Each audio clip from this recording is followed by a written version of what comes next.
My sister broke the one rule. I had and almost unalived my family, then showed up at dinner with a glass of wine. When I asked why she won't stop, she said, "He's still breathing, isn't he?" That was 10 months ago. Today, she was screaming my name through the Ring camera, begging me to stop. My sister and I have always had an okay at best relationship. We never talked, but we never fought either. We never shared clothes, never talked about boys, never did anything like that. Whenever it was just us two, the air was filled with awkward silence, which neither of us cared enough to break. But that all changed when she turned 21, because the second she took her first sip of beer, everything changed. She went from drinking monthly, to weekly, to daily. It felt crushing seeing her delve deeper and deeper, and what was even worse was when she tried to drag me down with her. I never liked alcohol and wanted to stay away from it, but she bullied and coerced me into it. On her 22nd birthday, she gave me a bottle of water that was actually straight vodka, and when I spat it out and started coughing, I looked up to see her recording my reaction and laughing. I gave her one final chance after that. I told her if she tried to drag me into drinking again, I would cut her off. Well, a month later, it was her and her boyfriend's anniversary. They invited me out with them, and my sister promised not to ask me to drink with her. Of course, she lied. Throughout the whole night, she kept giving me extremely diluted drinks that I didn't even realize had alcohol in them. Some vodka, whiskey, even rum. I remember feeling a light buzz after my third drink and the world started spinning. This was the first time I was intoxicated. I clung to her asking what was wrong with me, but she just laughed and because she was tipsy herself, admitted what she had done. I don't remember the specifics. All I remember is being enraged. I called a cab on the spot, and once home I sent her a voice note telling her I never want to see her again. What's even more insane is that she called me a week later,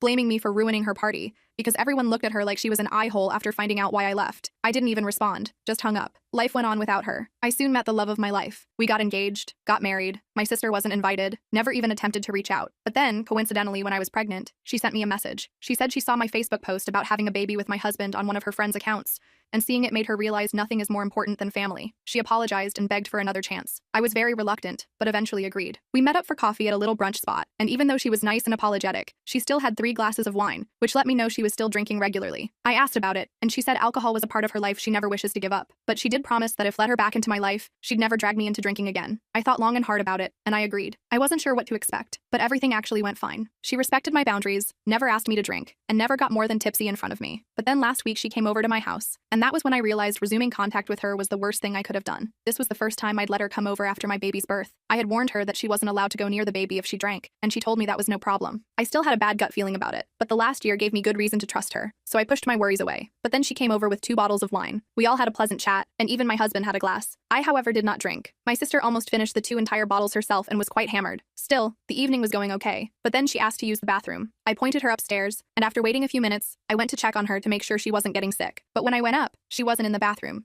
She was in our room, sitting on our bed, wasted out of her mind, holding my baby. The second she saw me, she panicked and quickly stood up to give him to me. But as she was standing up, she lost balance. She fell and dropped my baby. He fell on the floor. I screamed and went to check up on him. Thankfully, he hadn't fallen from a notable height. He was crying, but seemed to have no major injuries or anything, which I thank my lucky stars for. My sister got up and started apologizing, and I just called my husband. I told him to hold our baby and dragged my sisters downstairs and outside to speak to her. I told her that I had one rule. Under no circumstance could she get near the baby while drunk. And while drunk, she decided to hold him, then dropped him. She kept apologizing, but I called her a taxi home saying I never wanted to speak to her again. That, however, turned out to be a mistake. Because as it turned out, she had done more than just dropped my baby. She had fed him the remainder of her wine bottle, and he was currently upstairs, throwing up, while my husband was crying and calling the hospital. The next few hours were a blur of panic. The ambulance took us to the emergency room, where doctors confirmed alcohol poisoning in my infant son. They ran tests to check for other complications while David and I paced the waiting room, terrified we might lose our baby because of my sister's reckless behavior. The medical staff worked efficiently, but their grave expressions did nothing to ease our fears as they monitored our son's vital signs and took blood samples. The hospital social worker interviewed us extensively,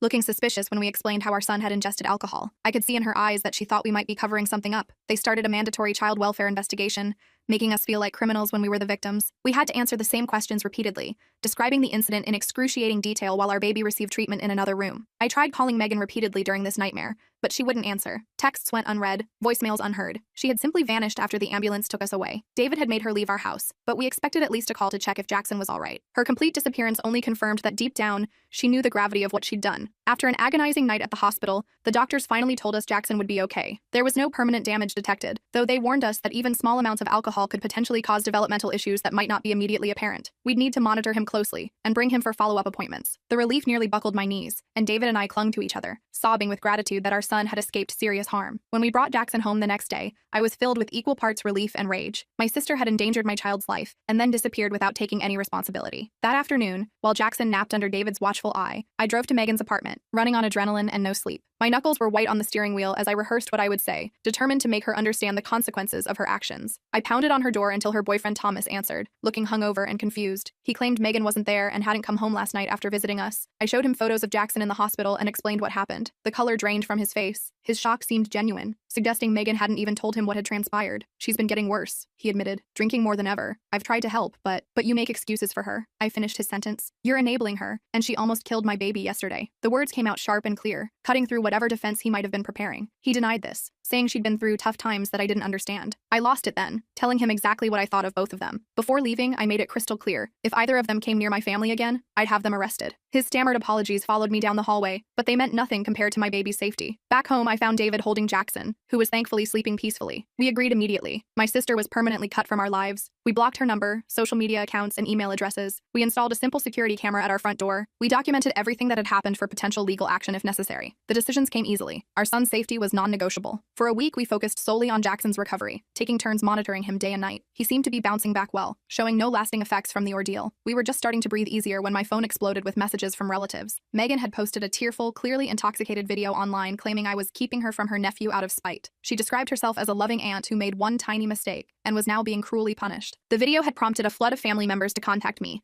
demanding to know why I was being so harsh to my clearly remorseful sister. Some even suggested I was using this incident as an excuse to continue our long-standing feud, as though protecting my child was merely a vindictive act. I couldn't believe it. She had endangered my child's life, disappeared for a week, and then tried to paint herself as the victim. When I attempted to privately message key family members with the truth, I discovered Megan had preemptively told them that I was exaggerating and that Jackson had just accidentally sipped from her glass. Several relatives were now convinced I was overreacting to punish my sister. Their willingness to believe her version of events without even hearing mine was deeply painful, revealing fault lines in our family I hadn't fully appreciated before. Yesterday, we received a formal-looking letter from Megan claiming she'd entered rehab, and her therapist recommended family healing as part of her recovery process. She wanted visitation rights with Jackson once she completed the program. David suggested we verify this sudden rehabilitation, so I called the facility she named. It didn't exist. I'm sitting here now, looking at my beautiful baby boy sleeping in his crib, wondering how my own sister could first endanger his life, and then lie so blatantly to manipulate her way back into our lives. David wants to get a restraining order, but some family members are already calling us heartless for not giving her another chance. The division among our relatives has added another layer of stress to an already traumatic situation. Am I wrong to permanently cut my sister off after what she did? How do I protect my son from both her and the family members who seem blind to the danger she poses? I never imagined becoming a mother would mean defending my child from my own sister, but here we are. Every parenting book I read prepared me for sleepless nights and feeding challenges. None prepared me for having to shield my infant from someone who should have loved and protected him as family. The next day, I called Jordan, a friend who worked as a detective, who had helped us with some minor issues in the past. I needed advice about restraining orders and what evidence we'd need. He came over during his lunch break and reviewed everything we had so far. Look, I'm going to be straight with you, Jordan said after looking at our documentation. Getting a restraining order isn't impossible,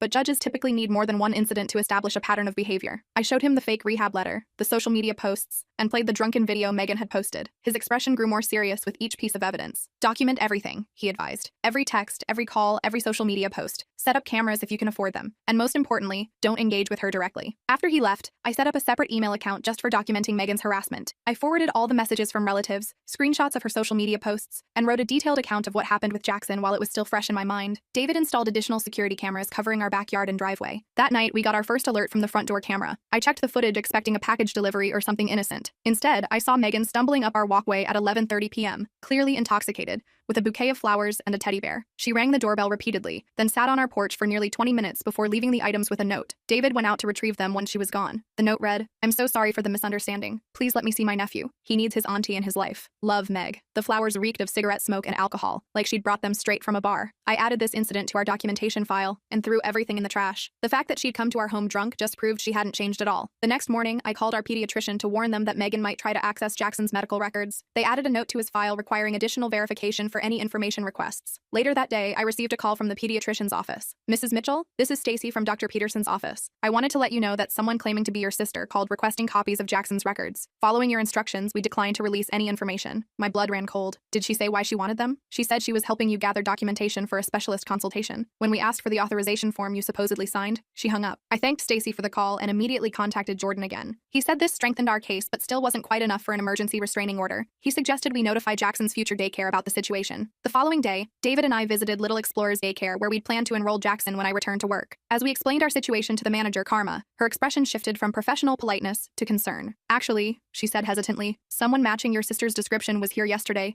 asking about enrollment procedures. She said she was thinking of registering her nephew and wanted to tour the facility. The realization that Megan was tracking our movements so closely made me physically ill. We showed Karma a photo of Megan and she confirmed it was the same person. We immediately decided against using that daycare and began researching home-based nanny options instead. That weekend, my mother called to invite us to Sunday dinner. Dad and I miss you all so much, she said. We promise Megan won't be there. We just want to see our grandson and talk through everything calmly. After discussing it with David, we cautiously agreed. This would be the first time my parents had seen Jackson since the incident, and despite everything, I didn't want to deprive them of a relationship with their grandson if Megan truly wouldn't be present. We arrived at my parents' house around 4 p.m. Mom greeted us with teary hugs, cooing over Jackson, who was awake and alert in his carrier. Dad gave David a firm handshake and kissed my cheek. Everything seemed normal as we settled in the living room, Jackson on a blanket for tummy time while Mom brought out coffee and cookies. Then I heard it, the unmistakable sound of my sister's laugh coming from the kitchen. My whole body tensed. Who else is here? I asked, though I already knew the answer. Before Mom could respond, Megan walked in from the kitchen holding a glass of wine. Surprise, she said with a smile that didn't reach her eyes. I thought we could finally talk things out. I didn't say a word. I simply picked up Jackson, grabbed the diaper bag, and walked straight to the door. I heard David behind me saying something to my parents about trust being broken, but I was already strapping Jackson into his car seat, my hands shaking with anger and betrayal. I drove home alone while David stayed behind to confront my parents about their deception. When he returned an hour later, his expression was grim. They admitted they set up the whole thing, he said, pacing our living room. They thought if they could just get us all in the same room, we'd talk it out, and everything would be fixed. Did they say anything else? Yeah, and you're not going to like it. Megan's been living with them for the past 3 weeks. Apparently Thomas kicked her out after learning what she did to Jackson. I felt like I'd been punched in the stomach. My parents had lied to our faces while harboring the person who had endangered their own grandson. The depth of their betrayal was incomprehensible to me. I cried that night for the family I thought I had, while David held me and promised we'd get through this together. The next morning, I sent a simple text to my parents. We need space from all of you right now. Please respect that. Then I blocked their numbers. David did the same. We needed time to process this betrayal and figure out our next steps without the constant pressure from my family. For a few days, things were quiet. We settled into a routine with Jackson, who was thriving despite everything. I focused on enjoying my maternity leave with him, trying to put the Megan situation out of my mind as much as possible. David returned to work, though he called to check in more frequently than before. On Thursday, I decided to venture out to the grocery store with Jackson. It was our first trip out together that wasn't a doctor's appointment, and I was feeling confident as a new mom. I put Jackson in his carrier, which I placed securely in the shopping cart, and began making my way through the store. I was in the produce section selecting apples when I felt that unmistakable sensation of being watched. I turned to see Megan at the end of the aisle, pretending to examine a display of oranges while clearly tracking my movements. When our eyes met, she quickly looked away, acting as if she hadn't seen me. My heart raced. This couldn't be a coincidence. This was our local store, far from my parents' house where she was staying. She must have followed me here. I abandoned my half-filled cart and headed straight for the exit, clutching Jackson's carrier tightly. In the parking lot, I scanned for Megan but didn't see her. I quickly secured Jackson in the car and drove home, checking my rearview mirror constantly. Once home, I had a full-blown panic attack, my first ever. I couldn't catch my breath, my heart was racing, and I was convinced Megan was going to appear at any moment. I called David at work, barely able to speak coherently. He came home immediately to find me still shaking, Jackson thankfully napping peacefully in his bassinet. We need legal help, David said once I'd calmed down. This is stalking. The next day, we consulted with Jordan again, who agreed we needed to pursue a restraining order more aggressively. He reviewed our documentation and explained our options. For a restraining order, we typically need evidence of threats or harassment, he explained. Following you in a grocery store is concerning, but difficult to prove as intentional harassment. Courts generally want to see a pattern of behavior that would make a reasonable person fear for their safety. So there's nothing we can do? David asked, frustration evident in his voice. I didn't say that, Jordan replied. Start documenting everything. Times, dates, locations. Set up more cameras. If she keeps showing up where you are, that builds our case. And don't respond to any contact attempts. That can be used against you to argue the contact was welcome. We left Jordan's office with a plan. We would document meticulously, avoid all contact, and build our case. It wasn't the immediate solution we wanted, but it was something. Over the next week, Megan escalated her attempts to contact us. She created new email addresses to bypass our blocks, sent daily messages about her recovery journey, and left voicemails asking for just 5 minutes with Jackson. Each message started sympathetically enough, but inevitably included subtle guilt trips and manipulative language. I know you're just trying to protect Jackson, one voicemail said, but do you really want him growing up without knowing his aunt who loves him so much? Don't you remember how much you loved spending time with Aunt Patty when we were kids? I saved everything without responding. With each message, her tone gradually shifted from pleading to demanding, from I understand why you're upset, to you're being unreasonable, and you can't keep him from me forever. 2 weeks after the grocery store incident, our newly hired nanny, Jessica, reported something disturbing. While taking Jackson for a walk in the neighborhood, she noticed the same car circling the block 3 times. She couldn't identify the driver, but the behavior was concerning concerning enough that she cut the walk short and returned to our house. I'm probably being paranoid, Jessica said, but with everything you've told me about your sister, I didn't want to take any chances. We thanked her for her vigilance and decided to invest in a GPS tracking device for the stroller. It felt ridiculous. What parent has to track their baby's stroller because of their own sibling? But we were taking no chances with Jackson's safety. The next day, I received a troubling call from Dakota, a mutual childhood friend who still had occasional contact with Megan. I don't want to alarm you, Dakota said, but Megan's been asking me some weird questions. She wanted to know what time you usually put the baby down for naps, and if you still keep a spare key under the planter like your parents used to. What did you tell her? I asked, trying to keep my voice steady. Nothing. I told her I hadn't been to your new house and wouldn't know that stuff. She claimed she wanted to leave a special surprise for Jackson, but something felt off about it. I thought you should know. I thanked Dakota for the warning and immediately called a locksmith to change all our locks. We also changed our alarm codes and made sure every window was secured. That night, neither David nor I slept well, taking turns checking on Jackson and listening for any unusual sounds. Around 2 a.m., David nudged me awake. There's a car parked across the street, he whispered. It's been there for at least an hour. I peered through our bedroom blinds. Even in the darkness, I could make out the outline of Megan's distinctive hatchback. A figure sat in the driver's seat just watching our house. David pulled on jeans and a sweatshirt. I'm going out there. Be careful, I warned, already reaching for my phone in case I needed to call 911. I watched from the window as David approached the car. The headlights suddenly switched on, temporarily blinding him, but he continued forward. I could see him speaking to the driver, his posture tense and defensive. After a brief exchange, the car pulled away from the curb and drove off. It was her, David confirmed when he returned. She claimed she was just making sure we were safe. When I told her I was calling the police, she took off. The next morning, we took this new evidence to Jordan, who agreed we finally had enough for a temporary restraining order. We filed the paperwork that day, and the order was granted within hours. Megan was now legally prohibited from coming within 500 feet of us, our home, or Jackson's doctor's office. For about a week, the restraining order seemed to work. We didn't see Megan's car, receive any messages from unknown accounts, or notice anyone following us. We began to relax slightly, thinking perhaps the legal action had finally gotten through to her. Then I discovered something horrifying. While checking Instagram one evening, I stumbled across a mommy blog account using photos of Jackson. The account was called Auntie's Adventures, and featured dozens of my Facebook photos of Jackson with captions like, "My precious nephew growing so fast," and "Can't wait for our next cuddle session." I dug deeper and found 3 more fake accounts across different platforms, all using stolen photos of my son and pretending to have a relationship with him. One even included fabricated stories about babysitting adventures and special auntie and nephew moments that never happened. I spent hours reporting these accounts and adjusting our privacy settings to lock down all our personal information. David contacted Jordan about this new development, but since Megan hadn't directly contacted us or approached us physically, the fake accounts didn't technically violate the restraining order. The stress was taking a toll on both of us. David suggested we start therapy to help deal with the constant anxiety and hypervigilance we were living with. We found a therapist specializing in family trauma and scheduled our first session for the following week. During that first therapy session with Dr. William, we took turns explaining the situation, from the initial incident with Jackson to the ongoing stalking behavior. Dr. William was validating and supportive, helping us understand that our reactions were normal given the circumstances. Halfway through the session, David's phone rang. He apologized and moved to silence it, but then saw it was our neighbor calling. He answered, listened for a moment, then his face went pale. "We need to go," he said, already standing. Someone broke into our house. We rushed home to find 2 police officers in our driveway. Our neighbor had called 911 after noticing our side door standing open. The officers had cleared the house and found no one inside, but invited us to check if anything was missing. Everything in the living room and kitchen appeared untouched. Our electronics, jewelry, and other valuables were all in place. But when we reached Jackson's nursery, I stopped dead in my tracks. On the changing table sat a large gift basket wrapped in cellophane with a pink bow. Inside were baby clothes, toys, and a card signed, "With love from Auntie Megan." But something was wrong. I approached the basket cautiously and detected a strong smell of wine. When David carefully unwrapped it, we discovered all the baby clothes were soaked in red wine. The card inside read, "Since you won't let me see him, I thought I'd send something for him to remember me by. Blood is thicker than water, but wine leaves a stronger stain." The police documented everything and took the basket as evidence. They explained that since nothing was damaged or stolen, and Megan had left before they arrived,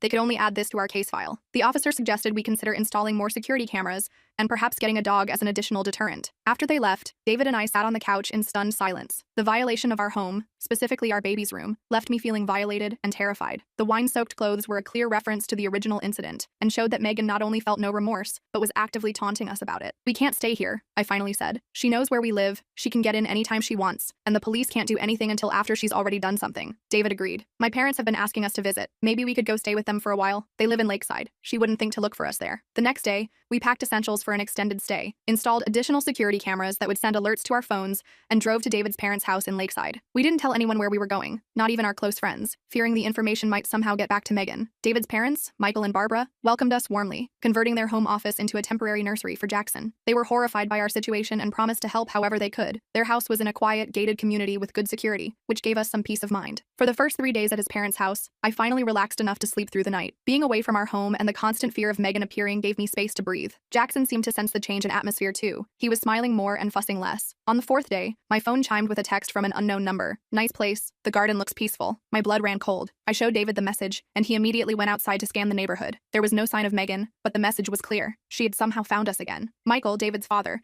was a retired security specialist who had worked for various corporations. When we showed him the text, he immediately went into professional mode, helping us secure the house further and coaching us on safety protocols. "No established routines," he advised. "Vary your schedules, the times you come and go, different routes if you drive anywhere, and absolutely no social media updates, not even private ones." We followed his advice religiously, but Megan still managed to extend her reach. She somehow obtained David's parents' phone numbers and began calling them with elaborate stories about me keeping her from her only nephew. When that didn't work, she moved on to his extended family, forcing us to have uncomfortable conversations with aunts, uncles, and cousins, explaining why a woman they'd never met was contacting them about our baby. Meanwhile, the court date for our permanent restraining order was approaching. We gathered all our evidence: the hospital records, police reports, photographs of the wine-soaked baby clothes, records of the fake social media accounts, and statements from witnesses like Dakota and Jessica. Jordan was confident we had a strong case. The day before the hearing, we received notice that Megan had hired her own attorney, a surprisingly high-profile lawyer known for aggressive tactics. How she afforded him, I had no idea, but his involvement raised the stakes significantly. In court, I presented our case as calmly and factually as I could, despite my nerves. I detailed how Megan had endangered Jackson by giving him alcohol,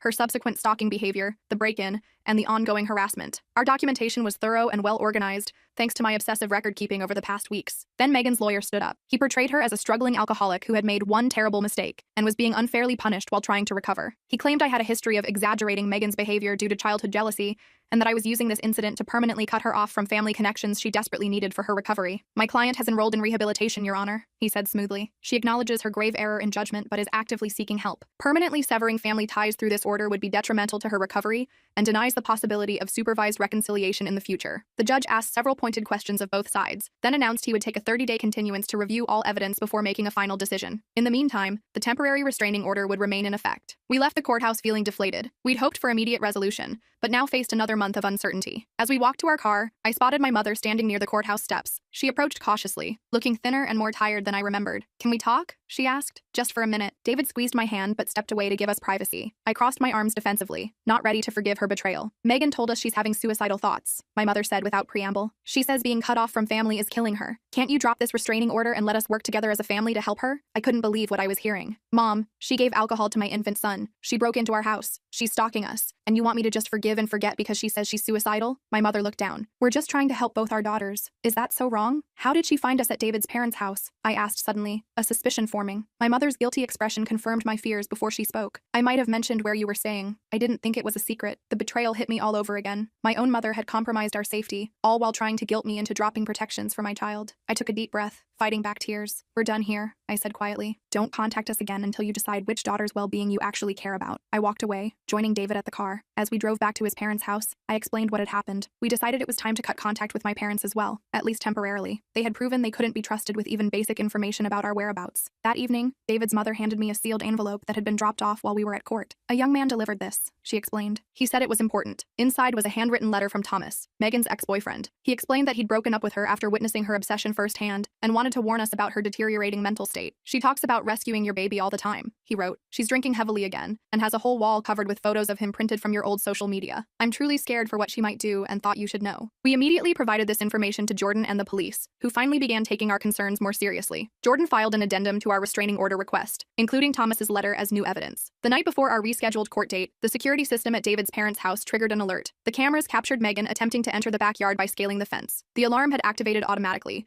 sending her running before she could get fully over the fence. The footage clearly showed her face, giving us fresh, undeniable evidence of her violating the temporary order. In court the next morning, the judge reviewed both the original evidence and the new developments. This time, Megan appeared surprisingly composed. She wore a conservative dress, minimal makeup, and kept her eyes downcast in an appearance of contrition. Her attorney presented a new narrative. Megan had recognized her problems and was actively seeking treatment for alcohol addiction. He submitted paperwork from a treatment facility as evidence of her commitment to change. When given my chance to speak, I delivered an emotional but fact-based account of everything that had happened. I explained that while I wished my sister well in any genuine recovery effort, her repeated violations of boundaries and the escalating nature of her behavior made me fear for my family's safety. Your Honor, I said, my voice catching despite my best efforts. I wake up every night checking that my baby is still breathing in his crib. I can't go to the grocery store without looking over my shoulder. My sister gave alcohol to my infant, broke into our home, and has now followed us to a different city. This isn't about punishment, it's about protection. The judge considered all the evidence, particularly the recent security footage showing Megan's attempt to enter David's parents' property. He granted the permanent restraining order immediately, ordering Megan to stay at least 1,000 feet away from me, David, Jackson, and any residence or workplace associated with us for a period of 3 years. We felt momentary relief as we left the courthouse, but it was short-lived. Within hours, Megan violated the order by sending an email from a new address. No piece of paper will keep me from what's mine. Blood doesn't smudge away with a judge's signature. We forwarded it immediately to the police and Jordan, who advised us that this violation could result in her arrest. Officers went to Megan's last known address to serve the restraining order and potentially arrest her for the immediate violation,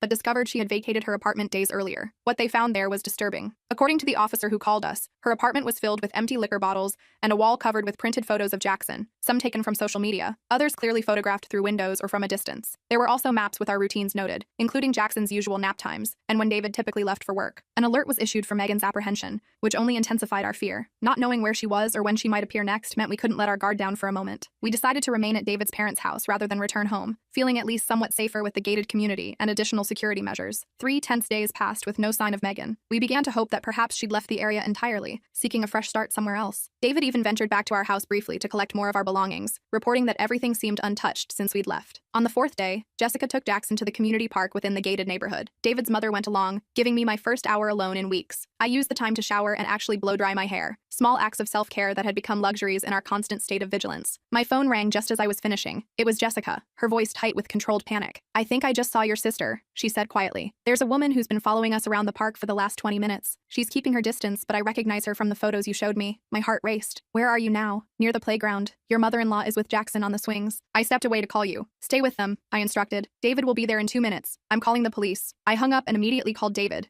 who was working in his father's home office. He ran out the door without even ending the call. Then I dialed 911, explaining the situation and the active restraining order. They promised to dispatch officers immediately. Through the living room window, I saw David's car screeching out of the driveway. I paced anxiously, waiting for news. 5 minutes later, though it felt like hours, David called back. "We've got Jackson," he said, breathless. "We're coming home now." Jessica definitely saw Megan. She tried to run when I showed up, but the security guard stopped her at the gate. "Police are taking her into custody now." I collapsed onto the couch in relief. When they arrived home minutes later, I clutched Jackson to my chest, breathing in his baby scent and letting tears flow freely. For the first time in weeks, I allowed myself to believe we might actually be safe. Later that evening, an officer called to confirm that Megan had been arrested for violating the restraining order. She would be held pending a bail hearing, and given her history of violations, there was a good chance she would remain in custody, at least temporarily. We thanked the officers profusely for their quick response. That night, I slept deeply for the first time in what felt like months, with Jackson's bassinet pulled close to our bed, and the knowledge that, at least for now, Megan couldn't reach us. The next morning, we began serious discussions about our long-term plans. Did we want to return to our home eventually? Should we consider moving to a different city? How would we handle family events in the future, knowing my parents couldn't be trusted to maintain boundaries? We had more questions than answers, but one thing was clear. Our lives had been fundamentally changed by Megan's actions, and we would never again take our family's safety for granted. Whatever came next, whether Megan remained in custody or was released, we would face it together, with our son's well-being as our only priority. "Do you think she'll ever understand what she did?" I asked David as we sat on his parents' porch that evening, watching the sunset while Jackson napped inside. "I don't know," he answered honestly, "but I do know it's not our job to help her understand. Our job is to protect our son, and that's exactly what we're going to do." I nodded, leaning against his shoulder. The road ahead wouldn't be easy, but for the first time since that horrible day when Megan had given alcohol to our baby,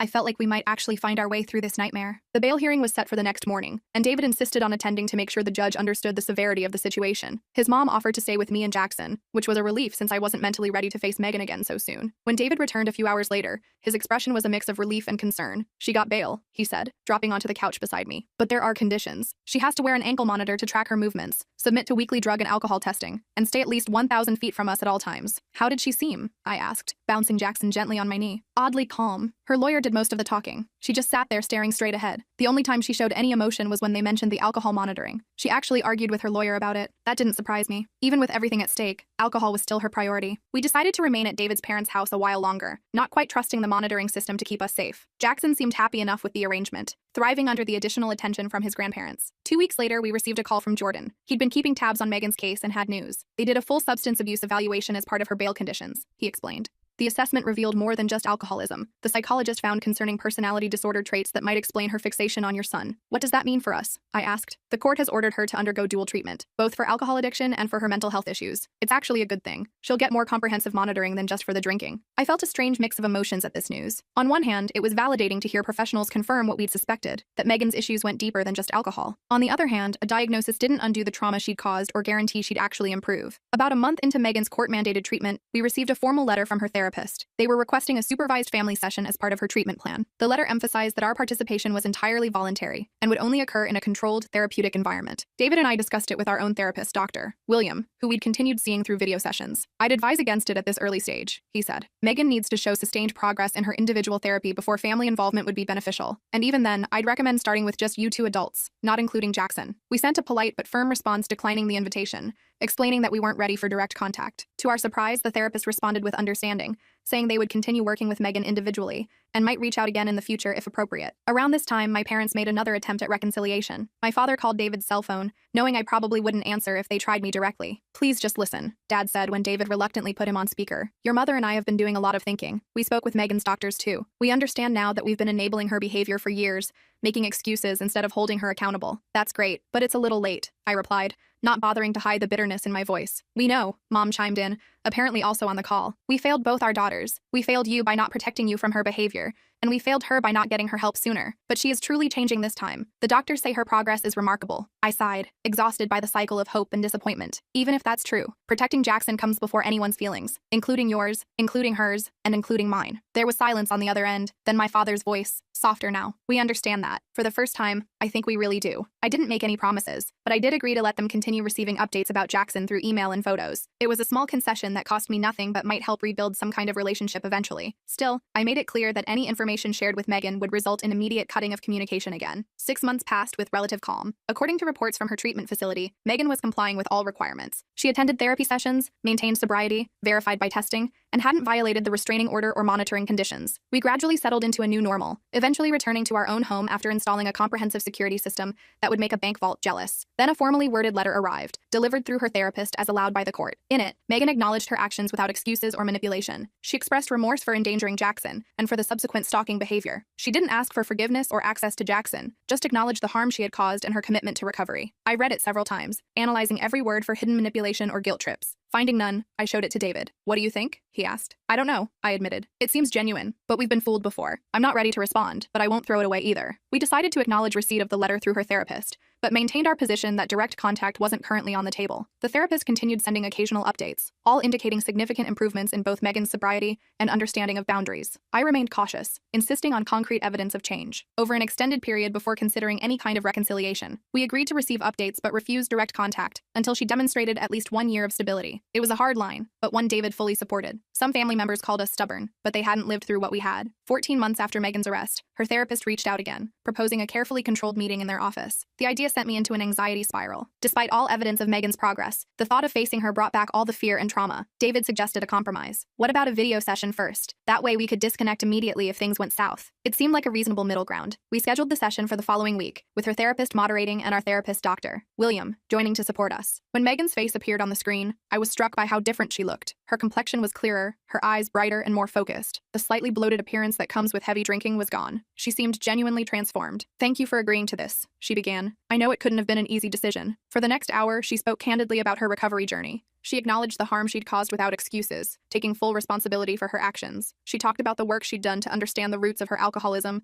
and her unhealthy fixation on Jackson. "I was trying to fill an emptiness inside me," she explained. "When you got pregnant, I convinced myself being an aunt would give me purpose. Then when you rightfully kept me away after what I did, that obsession just grew." I listened silently, monitoring my own emotional reactions while trying to assess her sincerity. "I hope someday I can be an aunt to Jackson in whatever capacity you deem appropriate," she said toward the end of the session. "But I understand that may never happen, and that's a consequence of my actions that I have to accept." That comment triggered my protective instincts. "I appreciate your progress," I said carefully, "but I need to be very clear. Access to my child is not on the table in any foreseeable future. Any relationship we might rebuild would be between us as sisters only." To my surprise, she nodded without argument. "I understand completely. That's a totally reasonable boundary." After several more video sessions over the course of 2 months, we cautiously agreed to an in-person meeting at her therapist's office. When Megan arrived, she was carrying a gift bag. "This is for Jackson," she said, holding it out. I immediately stiffened, thinking of the wine-soaked clothes from before. "We discussed no gifts," I reminded her. "You're right. it. I'm sorry. She set the bag aside withaut protest. Old habits. I should have respected that boundary. The fact that she accepted this correction without defensiveness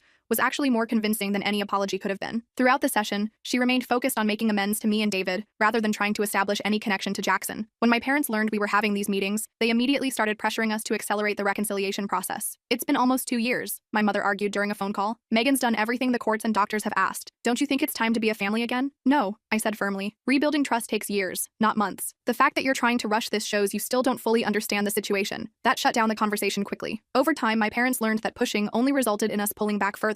They eventually accepted our timeline, even if they didn't fully understand it. By the 2-year mark of Megan's recovery, we had established a cautious, distant relationship. She attended occasional family gatherings where Jackson was present, but under strict conditions. She remained completely sober and was never alone with him. She accepted these limitations without complaint, seeming to understand they were the natural consequences of her past actions. Meanwhile, I continued my own therapy, working through the trauma and hypervigilance that still affected me. I jumped at unexpected noises and still checked the locks multiple times each night. I struggled with anxiety whenever Megan was in the same room as Jackson, watching her every movement like a hawk. Dr. William assured me these reactions were normal given what we'd experienced and would likely ease with time and continued safety. You're not obligated to trust someone who has given you reason not to, he reminded me. Trust is earned, not owed. That perspective helped me navigate the complicated feelings that arose as Megan continued to demonstrate change. I was learning to trust my instincts while allowing for the possibility of measured reconciliation. When Jackson turned 4, we held a small birthday party at a local park. Family and a few friends attended, including Megan, who now had nearly 3 years of sobriety. She brought a modest gift that she first showed to me for approval, a picture book about dinosaurs, Jackson's current obsession. During the party, I noticed Megan step away from the group, sitting alone on a bench at the edge of the playground. I hesitated, then decided to join her. Everything okay? I asked. Just taking a moment, she said. These gatherings can still be triggering sometimes. Being around people who are drinking, I hadn't even thought about that. Several adults were having beer or wine with the pizza. Do you need to leave? We'd understand. She shook her head. No, I've got coping strategies now. I wanted to tell you something, actually. Today marks 3 years sober for me. Congratulations, I said, genuinely impressed by the milestone. I don't want to make a big deal about it, she continued. It's not why I mentioned it. I just wanted to thank you. Thank me? For what?